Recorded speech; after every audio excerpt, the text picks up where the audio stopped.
আজকে আমি ফুটন্ত গরম দুধে ময়দা দিয়ে দিচ্ছি। দেখো কত সুন্দর উঠে গেল, খেতে দুর্দান্ত হয়েছিল। তোমরাও বাড়িতে একবার ট্রাই করবে আর সবাইকে দিবে, এটা বুঝতেই পারবে না যে কি দিয়ে বানিয়েছো।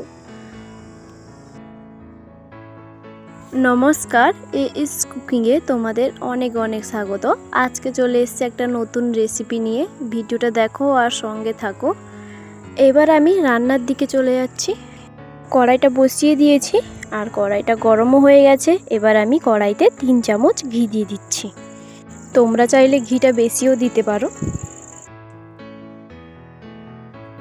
এবার খুন্তি দিয়ে চারপাশ ছড়িয়ে দিচ্ছি ঘিটা।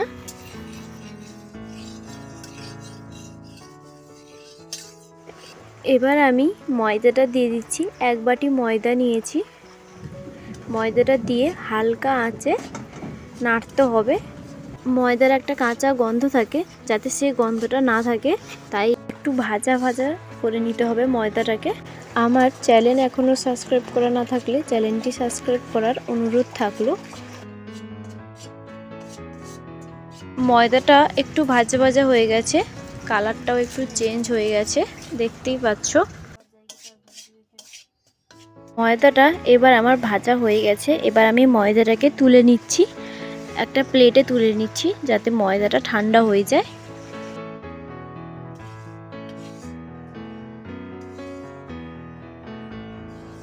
ময়দাটা তোলা হয়ে গেছে। এবার আমি কড়াইতে দুধ দিয়ে দিচ্ছি। আমি দুধটাকে ছেঁকে নিচ্ছি একটা ছাঁকনি দিয়ে।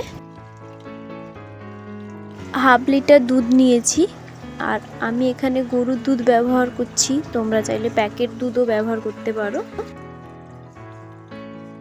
দুধটা ভালো করে জাল দিয়ে দিব।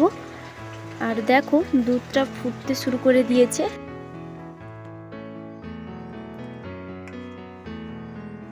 দুধটা এবার অল্প অল্প হয়ে গেছে।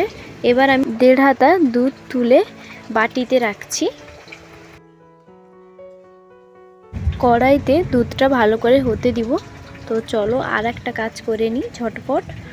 তো আমি দুধটা যে 1.5 হাতা তুলে রেখেছিলাম, তেমনও একটা গরম নেই আর তেমনও একটা ঠান্ডা নেই, উষ্ণ গরম আছে দুধটা। 1.5 হাতা দুধে আমি 3 চামচ গুঁড়ো দুধ দিয়ে দিচ্ছি। ভালো করে গুঁড়ো দুধের সঙ্গে মিশিয়ে নিব।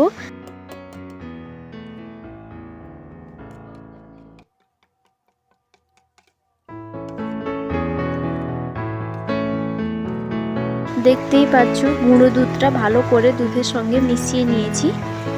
এবার চলে যাচ্ছি কড়াই দিকে। এই বাটির 1/2 বাটি আমি চিনি দিচ্ছি এখানে। চিনিটাকে দিয়ে আবার নাড়াচাড়া করতে থাকবো যাতে চিনিটা মিশে যায় দুধের সঙ্গে। দুধটা দেখতেই পাচ্ছ অনেকটা ঘন হয়ে গেছে। এবার আমি গুঁড়ো দুধটা যে মিশিয়ে রেখেছিলাম এবার আমি দিয়ে দিচ্ছি কড়াইতে। এবার ঝটপট আর একটা কাজ করা যাক। একটা থালা নিয়েছি, একটা থালাতে ঘি নিয়েছি। এবার ঘিটা আমি থালাতে মাখিয়ে দিচ্ছি, ভালো করে মাখিয়ে দিব ঘিটা।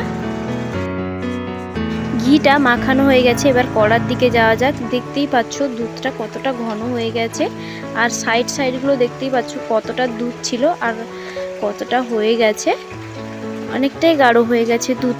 গুঁড়ো দুধটা দেওয়াতে আরও বেশি গাঢ় হয়ে গেছে। এবার আমি ভেজে রেখেছিলাম যে ময়দাটা, এবার ময়দাটা আমি দিয়ে দিচ্ছি, অল্প অল্প করে দিচ্ছি আর গ্যাসের ফ্লেমটা লো রাখতে হবে। ময়দাটা কিন্তু একেবারে দিলেই চলবে না, অল্প অল্প করে দিতে হবে আর এভাবে মিশাতে থাকতে হবে দুধের সঙ্গে।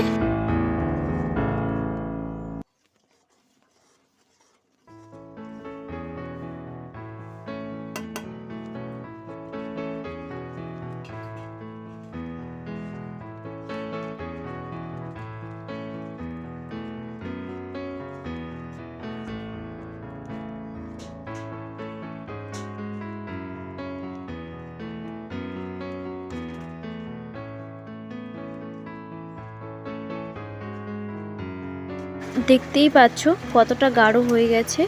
গ্যাসের ফ্লেমটা কিন্তু লো রাখতে হবে, না হলে তল থেকে লেগে যাবে।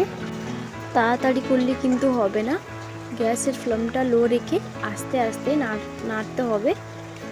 ময়দার যে কাঁচা গন্ধটা থাকে সেটাও থাকবে না, খেতেও দুর্দান্ত লাগবে। দেখতেই পাচ্ছ কড়াতে একদম আর লাগছে না। তো আমি এতে 1 চামচ ঘি দিয়েছিলাম, তো সেটা আর দেখাতে পারলাম না। 1 চামচ ঘি দিয়ে এভাবে ভালো করে নাড়িয়ে নিলেই আর কড়াতে লাগছে না, দেখো। তো এবার এটা হয়ে গেছে, এবার আমি এটাকে তুলে নিচ্ছি। যে থালাতে আমি ঘিটা মাখিয়ে রেখেছিলাম ওই থালাতেই তুলে নিচ্ছি।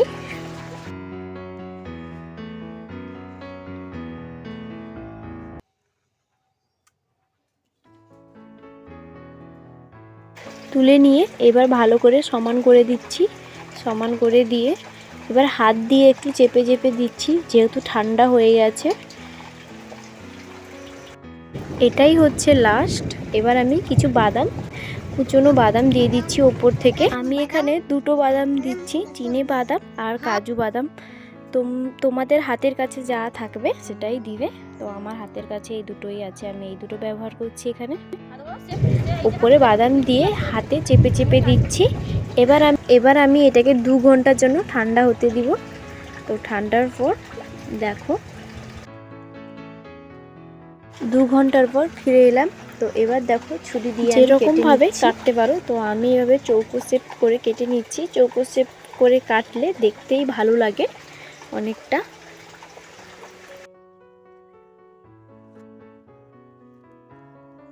খুব সুন্দরভাবে উঠে গেল।